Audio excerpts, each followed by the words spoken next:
Well, hey guys, we're up to Mark chapter 14. I'm reading from the NLT. Jesus anointed at Bethany. It was now 2 days before Passover and the festival of unleavened bread. The leading priests and the teachers of religious law were still looking for an opportunity to capture Jesus secretly and kill him. But not during the Passover celebration, they agreed, or the people may riot. Meanwhile, Jesus was in Bethany, at the home of Simon, a man who had previously had leprosy. While he was eating, a woman came in with a beautiful alabaster jar of expensive perfume made from an essence of nard. She broke open the jar and poured the perfume over his head. Some of those at the table were indignant. "Why waste such expensive perfume?" they asked. "It could have been sold for a year's wages and the money given to the poor." So they scolded her harshly. But Jesus replied, "Leave her alone. Why criticize her for doing such a good thing to me? You will always have the poor among you, and you can help them whenever you want to, but you will not always have me. She has done what she could and has anointed my body for burial ahead of time. I tell you the truth, wherever the good news is preached throughout the world, this woman's deed will be remembered and discussed." Judas agrees to betray Jesus. Then Judas Iscariot, one of the 12 disciples, went to the leading priests to arrange to betray Jesus to them. They were delighted when they heard why he had come, and they promised to give him money. So he began looking for an opportunity to betray Jesus. The Last Supper. On the day of the festival of unleavened bread, when the Passover lamb is sacrificed, Jesus' disciples asked him, "Where do you want us to go to prepare the Passover meal for you?" So Jesus sent 2 of them into Jerusalem with these instructions. "As you go into the city, a man carrying a pitcher of water will meet you. Follow him. At the house he enters, say to the owner, 'The teacher asks, where is the guest room where I can eat the Passover meal with my disciples?' He will take you upstairs to a large room that is already set up. That is where you should prepare our meal." So the 2 disciples went into the city and found everything just as Jesus had said, and they prepared the Passover meal there. In the evening, Jesus arrived with the 12. As they were at the table eating, Jesus said, "I tell you the truth, one of you eating here with me will betray me." Greatly distressed, each one asked in turn, "Am I the one?" He replied, "It is one of you 12 who is eating from this bowl with me. For the Son of Man must die, as the Scriptures declared long ago. But how terrible it will be for the one who betrays him. It would be far better for that man if he had never been born." As they were eating, Jesus took some bread and blessed it. Then he broke it in pieces and gave it to the disciples, saying, "Take it, for this is my body." And he took a cup of wine and gave thanks to God for it. He gave it to them, and they all drank from it. And he said to them, "This is my blood, which confirms the covenant between God and his people. It is poured out as a sacrifice for many. I tell you the truth, I will not drink wine again until the day I drink it new in the kingdom of God." Then they sang a hymn and went out to the Mount of Olives. Jesus predicts Peter's denial.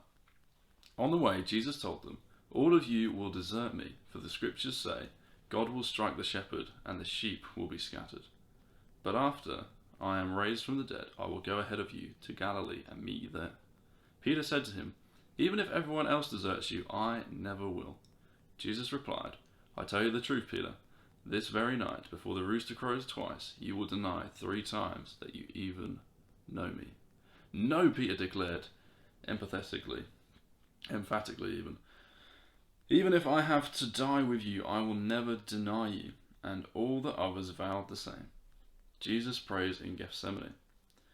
They went to the olive grove called Gethsemane, and Jesus said, "Sit here while I go and pray." He took Peter, James, and John with him, and he became deeply troubled and distressed. He told them, "My soul is crushed with grief to the point of death. Stay here and keep watch for me." He went on a little farther and fell to the ground. He prayed that if it were possible, the awful hour awaiting him might pass by. "Abba, Father," he cried out, "everything is possible for you. Please take this cup of suffering away from me. Yet I want your will to be done, not mine." Then he returned and found the disciples asleep. He said to Peter, "Simon, are you asleep? Couldn't you watch with me even 1 hour? Keep watch and pray, so that you will not give in to temptation. For the spirit is willing, but the body is weak." Then Jesus left them again and prayed the same prayer as before. When he returned to them again, he found them sleeping, for they couldn't keep their eyes open, and they didn't know what to say.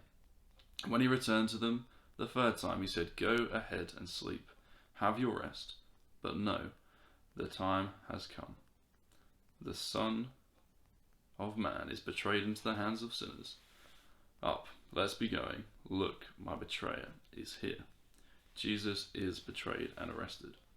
And immediately, even as Jesus said this, Judas, one of the 12 disciples, arrived with a crowd of men armed with swords and clubs. They had been sent by the leading priests, the teachers of religious law, and the elders. The traitor, Judas, had given them a pre-arranged signal. "You will know which one to arrest when I greet him with a kiss. Then you can take him away under guard." As soon as they arrived, Judas walked up to Jesus. "Rabbi," he exclaimed, and gave him the kiss. Then the others grabbed Jesus and arrested him.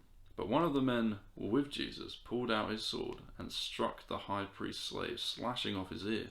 Jesus asked them, "Am I some dangerous revolutionary, that ye come with swords and clubs to arrest me? Why didn't you arrest me in the temple? I was there among you teaching every day. But these things are happening to fulfill what the scriptures say about me." Then all his disciples deserted him and ran away. One young man following behind was clothed only in a long linen shirt. When the mob tried to grab him, he slipped out of his shirt and ran away naked. Jesus before the council. They took Jesus to the high priest's home, where the leading priests, the elders, and the teachers of religious law had gathered. Meanwhile, Peter followed him at a distance and went right into the high priest's courtyard.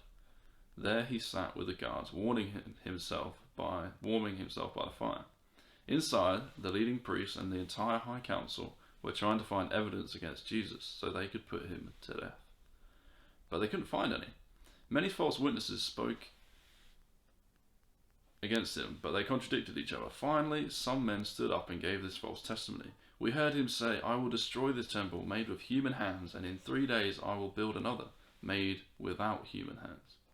But even then, they didn't get their stories straight. Then the high priest stood up before the others and asked Jesus, "Well, aren't you going to answer these charges? What do you have to say for yourself?" But Jesus was silent and made no reply. Then the high priest asked him, "Are you the Messiah, the Son of the Blessed One?" Jesus said, "I am. And you will see the Son of Man seated in the place of power at God's right hand and coming on the clouds of heaven." Then the high priest tore his clothing to show his horror and said, "Why do we need other witnesses? You have all heard his blasphemy. What is your verdict?" "Guilty," they all cried. "He deserves to die." Then some of them began to spit at him, and they blindfolded him and beat him with their fists. "Prophesy to us," they jeered, and the guards slapped him as they took him away. Peter denies Jesus. Meanwhile, Peter was in the courtyard below. One of the servant girls who worked for the high priest came by and noticed Peter warming himself at the fire. She looked at him closely and said, "You are one of those with Jesus of Nazareth." But Peter denied it. "I don't know what you are talking about," he said, and he went out into the entryway. Just then a rooster crowed. When the servant girl saw him standing there, she began telling the others, "This man is definitely one of them." But Peter denied it again. A little later, some of the other bystanders confronted Peter and said, "You must be one of them, because you are a Galilean." Peter swore, "A curse on me if I'm lying. I don't know this man you're talking about." And immediately the rooster crowed the second time. Suddenly Jesus' words flashed through Peter's mind. "Before the rooster crows twice, you will deny 3 times that you even know me." And he broke down and wept.